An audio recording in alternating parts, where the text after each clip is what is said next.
নমস্কাৰ বন্ধু বান্ধৱীসকল, আজি আমি আপোনালোকৰ আগত এনেকুৱা এজন মানুহৰ পৰিচয় কৰাই দিব গৈ আছো যোনজনে নিজৰ কামৰ দ্বাৰা আমাৰ নিচিনা বহুতো লোকক উৎসাহিত কৰি গৈ আছে।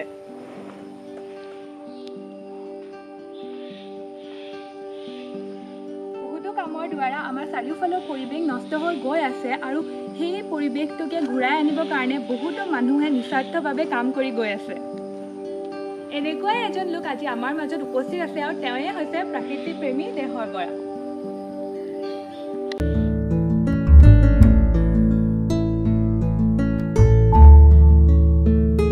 নমস্কাৰ, মোৰ নাম শ্ৰী দেহ বৰা। মোৰ ঘৰ গৰুমৰা মাজুলী গাঁও যোৰহাট আৰু মই গছ পুলি ৰুই ভাল পাওঁ।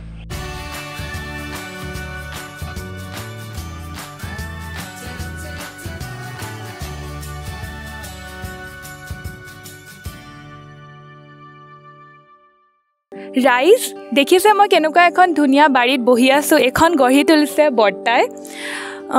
তো ব'লক আমি এতিয়া বৰ্তাৰ পৰা কিছুমান কথা জানিবলৈ চেষ্টা কৰোঁ। বৰ্তা, এতিয়া আপুনি আমাৰ সকলোকে কওক কি এই কামটো কৰিবলৈ আপোনাৰ মনলৈ কেতিয়া এই চিন্তাটো আহিলে আৰু কেনেকৈ আহিলে?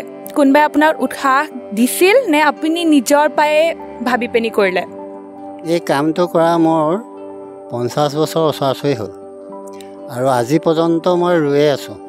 মই এই প্ৰাকৃতিক পৰিৱেশটো খুব ভাল পাওঁ আৰু মই সৰুৰ পৰা এইবোৰ ফুল ৰুওঁ স্কুলবিলাকত আৰু দুজোপা এজোপা গছ ৰুওঁ। মই সৰুকালতে LP স্কুলত পঢ়ি থাকোঁতে টিফিনদাত এঘৰ মানুহৰ তামলখি শিলিখা থাকে, খাবলৈ গ'লোঁ। সেই তেতিয়া মানুহগৰাকীয়ে খুব অকণমান বেয়াকৈ ক'লে মোক। তেতিয়া মনতে খুব বেয়া লাগিলে, বোলে তোমাৰ এজোপা আমলখি খাওঁতে ইমানখিনি কথা কৈছা, মই বোলো 10 জোপা বনাই খাই থাকিম আৰামত। সেইটোকে মনত ধাৰণা লৈ তাৰপৰা 5 দিনৰ পৰা মই পুলি ৰুবলৈ ল'লোঁ। দিনে 2-4টাকৈ ৰুই এতিয়া 10-12টা পুলি নৰুলে মই শান্তিয়ে নালাগে। গতিকে মই সেই ঘৰতেই নহয়, গোটেইখন স্কুলত হওক, নদী কাষত হওক, বহুত জেগাত মই এতিয়ালৈকে পুলি ৰুই আছোঁ। সেইকাৰণে মই আজিকালি উঠি অহা যুৱকসকলকো কওঁ, দিনে 2-4টা পুলি ৰুবা। নিজৰ বাৰীত যদি সুবিধা নাই, ৰাস্তা কাণত হ'লেও ৰুবা। সেইজোপাই আগলৈ তোমাক বহুতখিনি আশীৰ্বাদো দিব আৰু তুমি বহুত উন্নতি পথত আগবাঢ়িব পাৰিবা। সেইদৰে কওঁ আৰু মানুহক। বৰ্তা, আজি আমি দেখিব পাইছোঁ আপুনি আপোনাৰ নিজৰ প্ৰচেষ্টাত ইমানখিনি গছ গছনি ৰুই নিজৰ অঞ্চলটোকে হওক বা নিজৰ ঘৰখনেই হওক এটা সেউজময় পৰিৱেশ গঢ়ি তুলিবলৈ সক্ষম হৈছে।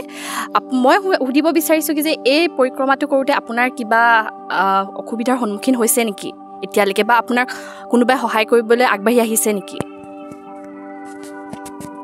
হয়, এই পৰিৱেশটোৰ লগত মোৰ সহায় কৰা মানুহ সেইদৰে নাই বাৰু, কম আৰু 2-এজন আহে। কিন্তু মই নিজৰ প্ৰচেষ্টাতে কাম কৰি আছোঁ। আৰু এতিয়া মোৰ বহুত দূৰণিত পুলি ৰুবলৈ মন যায় আৰু এইবিলাক হাতীয়ে য'ত অপকাৰ কৰে সেইবিলাক জেগাতো পুলি ৰুবলৈ মন যায়। এতিয়া মোৰ কোনো পাৰ্মিশ্যন নাই আৰু যাবলৈ অসুবিধা, সেইকাৰণে মনত অকণমান দুখ লাগি থাকে। কিন্তু মই জীয়াই থকালৈকে গোটেই অসমখনেই সেউজীয়া কৰি ৰাখিবলৈ মন যায়। যদি মোক আৰু চৰকাৰৰ ফালৰ পৰা বা সুবিধা দিয়ে কিছুমান, তেতিয়া মই অকণমান আগবাঢ়ি যাব পাৰিম বুলি মনতে ধাৰণা কৰিছোঁ। গতিকে মই নিজে যিমান পাৰোঁ সিমান আগবাঢ়ি গৈ আছোঁ অকণমানতে, আৰু মোৰ বিশ্বাসো আছে কিন্তু আগবাঢ়ি যাব পাৰিম বুলি মোৰ বিশ্বাসো আছে। নিশ্চয় আপুনি ইমান ভাল কাম এটা কৰিছে যেতিয়া আগবাঢ়ি যাবই, মই সেইটোকে আশা কৰিছোঁ। আমি চবেই সেইটোকে আশা কৰিছোঁ কি যে আপুনি আৰু আগুৱাই যাওক আৰু আপুনি আৰু বাহিৰৰ মানুহৰ লগত চিনাকি হওক, আপোনাৰ কথা গম পাওক আৰু আপুনি যোনটো এটা ভাল কাম হাতত লৈছে সেইটো আৰু আগবাঢ়ি যাওক, সেইটোকে আশা কৰিছোঁ।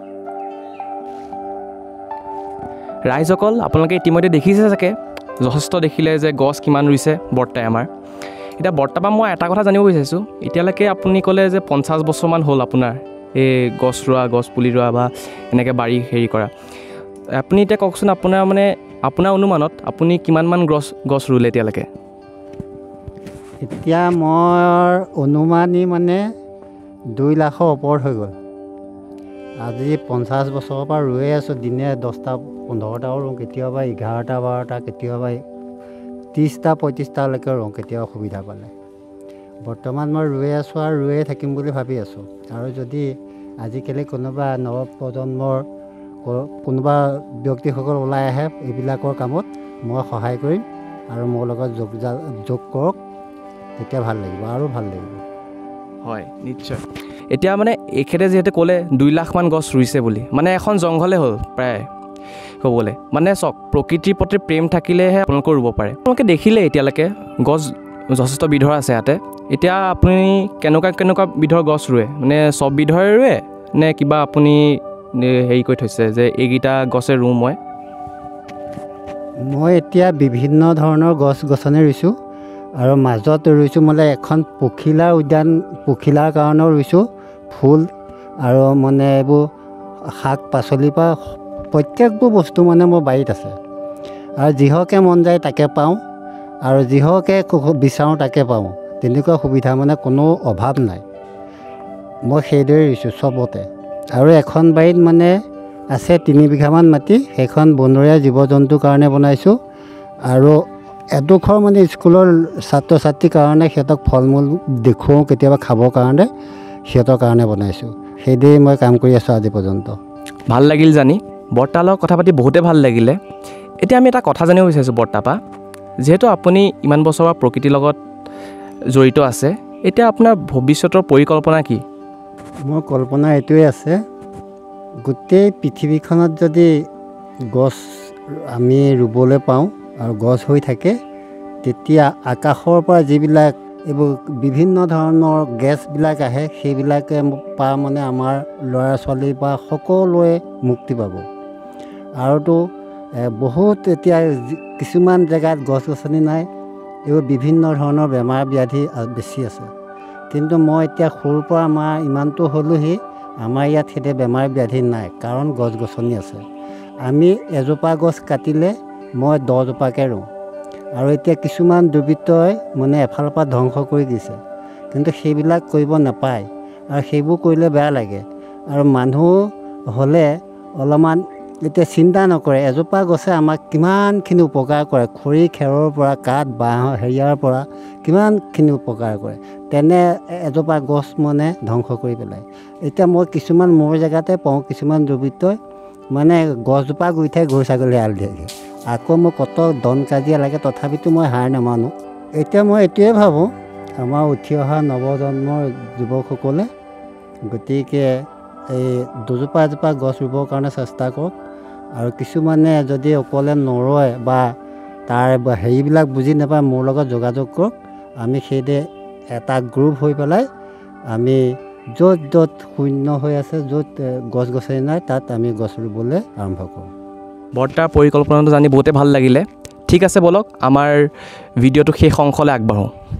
বৰ্তা, এতিয়া আমি আপোনাৰ গোটেই কথাখিনি গম পালোঁ, কেনেকৈ আপুনি কামটো আগুৱাই নিছে। এতিয়া আমি শেষত এইটোৱে সুধিব বিচাৰিছোঁ কি আপুনি আমাৰ ৰাইজলৈ কি অনুৰোধ কৰিব বিচাৰে আপোনাৰ কামটো সম্পৰ্কত, বা কিবা ক'ব বিচাৰে? ৰাইজক এইটোৱে বিচাৰিছোঁ, আৰু মোৰ যিখন বাৰী আছে চৰাই চিৰিকটিৰ কাৰণে বনাইছোঁ, সেইখনত বহুতখিনি জীৱ জন্তু আহি থাকেহি। আৰু মানে বহুত মানুহে, কিছুমান দুষ্কৃতি মানুহ আহি পেলাই বহুতখিনি মাৰি মাৰি লৈ গুচি যায়। মই দেখা পাই বহুত কাজিয়া পচালো হয় মোৰ সৈতে, আৰু মোৰ খুব বেয়াও লাগে। গতিকে আমাৰ ৰাইজে যদি কোনোবা আগবাঢ়ি আহে, সেই বেৰটো দিবৰ কাৰণে মই বহুত ভাল লাগিব। আৰু বহুতখিনি জীৱ জন্তু তাত জীয়াই থাকিব, আৰু সেই জীৱ জন্তু সকলৰ লগতেহে আমি জীয়াই থাকিম। গতিকে 4 মুঠি জীৱ ব্ৰহ্মাই সৰ্জন কৰিলে, বোলে উৰণ বুৰণ গজন ভ্ৰমণ এই 4 মুঠি জীৱই। কিন্তু এই 4 মুঠি জীৱ যদি আমি সকলোৱে ৰাখিব পাৰোঁ, আমাৰ ভৱিষ্যত উজ্জ্বল হ'ব, আৰু আমাৰ হানি বিঘিনি নহয়, আমাৰ সকলো পিনে ঠিকেই থাকিব। তাকে কৈ মই অসমবাসীৰ ওচৰত ধন্যবাদ জ্ঞাপন কৰিছোঁ। অসমবাসীক হয় বৰ্তা, আপোনাৰ লগত আজি কথা পাতি আমি সকলোৱে বহুত কথাই জানিব পাৰিলোঁ। মানুহবোৰ যাতে আগুৱাই আহক আৰু গছ গছনি ৰুৱক, আৰু এনেকুৱা বহুত কামেই আছে যোনবোৰে প্ৰকৃতিখন সুন্দৰ কৰি তুলিব, সেইবোৰ কৰি যাওক। আৰু আশা কৰিছোঁ আকৌ যাতে আমি আপোনাৰ লগত কথা পাতিবলৈ সুযোগ পাওঁ। আজিৰ বৰ্তাৰ লগত কথা ইমানতে সমাপ্ত কৰিছোঁ। ধন্যবাদ। ৰাইজসকল, মই ভাবিছোঁ আপোনালোকে ভিডিঅ'টো চাই ভাল পালে আজি আমি চেষ্টা কৰিলোঁ যে আপোনালোকক এনেকুৱা এজন মানুহ চিনাকি কৰি দিওঁ যোনজন মানুহে সমাজৰ কাৰণে বহুত কাম কৰি আছে কিন্তু বহুত কম মানুহে জানে আৰু আমি এটা অনুৰোধ কৰিব বিচাৰিম আপোনালোকে যোনে যোনে চাইছে ভিডিঅ'টো যে আপোনালোকে যদি এখেতৰ লগত কথা পাতিব বিচাৰিছে বা এখেতক লগ কৰিব বিচাৰিছে আমি ডেছক্ৰিপশ্যন বক্সত এখেতৰ এড্ৰেছ আৰু ফোন নাম্বাৰ দি দিছোঁ তেখেতৰ এটা সপোন আছে যে এখেতে এখন মানে অৰণ্য বা হাবি কৰিব বিচাৰিছে চেষ্টা কৰিছে আৰু হাবি ইতিমধ্যে হৈছেগৈ কিন্তু মানে যিহেতু প্ৰশাসনৰ তাতে একো হস্তক্ষেপ নাই কাৰণে তাতে মানুহে মানে যোনবোৰ জীৱ জন্তু আহে বনৰীয়া জীৱ জন্তু আহে সেইখিনি অকণমান দিগদাৰ কৰে যাতে প্ৰশাসনৰ পৰাই বা হওক বা কোনোবা NGO যদি আছে তেখেতসকলে যদি অকণমান এখেতক সহায় কৰিব পাৰে সেইতে বহুত ভাল পাব আৰু মই ভাবোঁ এইটো এটা বহুত ভাল কাম হৈছে আৰু আমি আজি ইয়াতে আহি বহুত ভাল পালোঁ বহুত কথা শিকিব পালোঁ এজন অকলশৰীয়া মানুহ কেনেকৈ 50 বছৰৰ পৰা গছ ৰুই আছে কেতিয়াও তেওঁ হাৰ মনা নাই আৰু তেখেতে আগলৈও ৰুই থাকিব আশা কৰিছোঁ এই ভিডিঅ'টো এইখিনিতে সমাপ্ত কৰিছোঁ আশা কৰিছোঁ পুৰণিটা ভিডিঅ'ত আকৌ এবাৰ লগ পাম ধন্যবাদ